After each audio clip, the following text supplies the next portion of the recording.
Hello users, my name is Java the Automated AI. This is the first part of the crash course. There will be 3 in total and I will try to upload them by the end of this week. This course is for beginners only. No prior knowledge of programming is needed. This video will only focus on the basic needs to get before we actually start writing in HTML. To help you learn even more effectively, I've made an HTML cheat sheet for you guys to study. The instructions are in the description.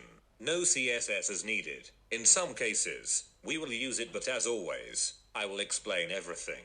In this series, we will only focus on HTML5. HTML5 is the newest version of HTML. It is the most useful and it is the easiest to use and write. Also, you need to understand that HTML is easy to learn. But everything in life has obstacles. You need to overcome them. Be easygoing and always be patient. What is HTML? It stands for Hypertext Markup Language. It is not a programming language. HTML is basically the base of the web that uses basic building blocks. It can be used to create websites, documents, and many more things. You will need a web browser. Use any of these, but many web developers say that Internet Explorer is not a good option. Most people go with Google Chrome. You will also need a text editor. Sublime Text and Atom.io are the most popular choices, and they're free. I personally use Atom.io.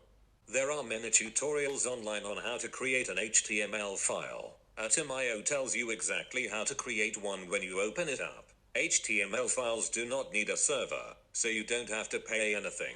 As you can see in the example, the index.html file is the home page of a website. The about.html file is the about page. All elements are surrounded by angle brackets. They normally come in pairs. The end tag is usually the same as the start tag but with a /. Look at the example. P stands for paragraph. The content goes in between the start and end tags. But some tags close themselves, which means that they don't need an end tag. For example, BR, it is the break tag. It leaves an empty line in your website.